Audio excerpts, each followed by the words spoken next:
Hi. Hello. Welcome to KSET. How do you like it here so far in Zagreb? It's been nice, really nice. I walked around to the city center. It's a beautiful city. It's our first time to Croatia, so it's really inspiring. Just to be It's nice. around. Student center here. It's cool. Yeah, I like it a lot. So, okay, my first question would be, how do you make your songs? How does the writing process look like? Well, we get together in our practice space, and maybe some of us had some maybe loose ideas for maybe a song, or a lot of times it just comes out of thin air. I guess the four of us together in a room, just going for it, I guess. Improvising? And these parts come out, and we organize them and edit them and just throw them all together. pretty like normal, I guess, but yeah.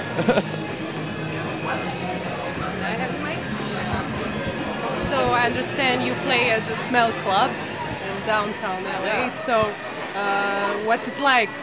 Tell us more about the club. Want to answer it? About the smell? Yeah. About the Smell.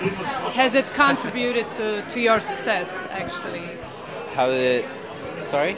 Has it contributed to your success playing at the Smell Club? Oh, definitely. The Smell was kind of the first venue that we really felt comfortable playing in, and it was just like very welcoming audience and staff, and just like the very open nature. They're like open to all kinds of new, like musical ideas, and it's all ages. Like we were very young when we started going there, so it was kind of like a weird like kind of family that like brought us in and allowed us to really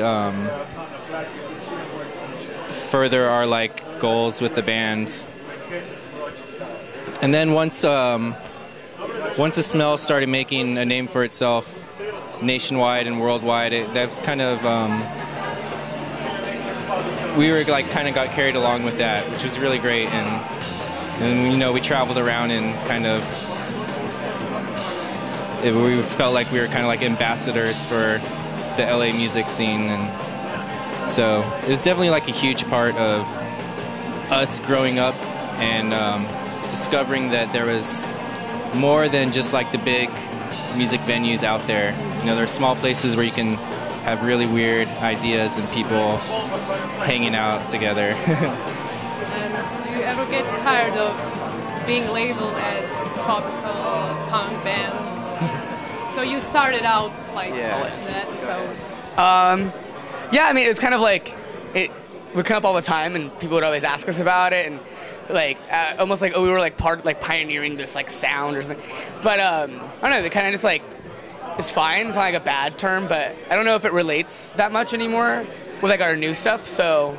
I don't know, people are probably going to stop saying it soon. I don't think they really could put that label on the music anymore, so I don't know. I got a little bit like, all right, I got it, like... It's funny. But it's cool to, like, I don't know, it's cool to have a tag, I guess. Not like a specific sound people everyone remember has you a tag by... nowadays. It's cool to be written about or talked about in any, level. But we hear over and over again, it's like anything, you're like, okay, yeah, it's fine. Definitely not the first time you hear this. Yeah, it's not, no. I'm sure. Yeah. So, I wanted to know, Reggie left the group like 2 years ago, right? And Dane came, and did he change, kind of, did he spice up things a little bit? Yeah. How has he changed the sound, actually? Do you want to answer this? No, just kidding. We'd like to know. We'd like to know. I mean, like... I know, yeah. I don't know, just like having a new person in the band, like just since we all write together, it's not like... So it's like a new contributor, to the band. So it's just like whatever his influence is and whatever his reference and what he is interested in creating music, that's going to change the way the band sounds. And I think, more importantly, I think like it helped us like change our, not radically kind of change our sound, but like it gave us sort of like the confidence to do it. It was just easier. Kind of just happened naturally because there's somebody new. So I think if we would have written another record with Reggie, I think it would have sounded more like Skeleton, like that stuff before, than the stuff that we have written now. I think a lot of it has to do with Dane, like having a new. He doesn't write like my guitar parts or anything, but it's like a whole. He brought in this other influence into the group. Look at all this stuff over there. Yeah, look at this little setup over there. Reggie didn't have that. Yeah, Reggie he didn't even bother. He didn't even want to try. That is respecting you. With Dan, we brought in like a lot more sounds, like electronic, like sequencers and drum machines. It kind of like made it easier for like to incorporate like keyboards and like just doing more. Just like it kind of just made it easier to push the band into the way. Develop. And I feel like Dan takes maybe a more active role in the songwriting process, which is always. He doesn't just write the beats. Basically. He does Come other on, stuff. Dane, don't be shy. Mike's so far away. I don't know. We'd like to hear that from you. I think. I don't know. It's kind of a weird way for you to. I don't remember what I was gonna say. Just like, I think we all work together really hard, and like he was saying, like, I think it changes everybody, like, when there's a new member or whatever. Yeah. Dane got into the good part where we actually toured and did fun stuff. Yeah, I got the good end of the deal. Yeah. Grab the mic.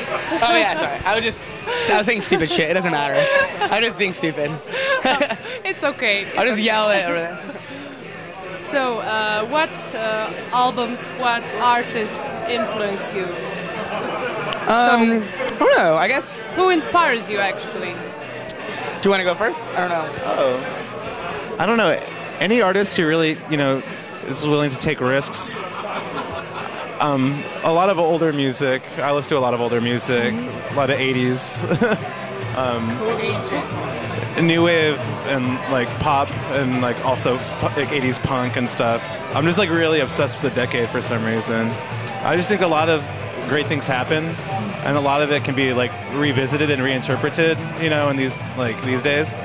Maybe the last question, what's the weirdest place you ever performed in? The strangest. The strangest place. Or the weirdest. Oh my god.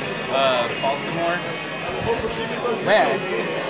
Strangest. Yeah. I really thought that converted bank in Baltimore was like so creepy, and the city when we arrived was just like frightening. Lightning had struck a church and it was burning to the ground as we were driving into Baltimore. Okay, that's weird enough. And then we kind of go to the seediest, sketchiest part of Baltimore, and there's like just ambulances back and forth, like sirens. The show was like, maybe there was like 4 people there, maybe 5. This dark warehouse. I never felt more alone in my life. Made it alive. Yeah. And you're here now. We made it here. Yeah. It's much nicer here. Cool. Thank you. Yeah, we have thank to you. wrap it up because we're out of time. Yeah. And you have to play now. Thank you so much. Thank you. Yeah.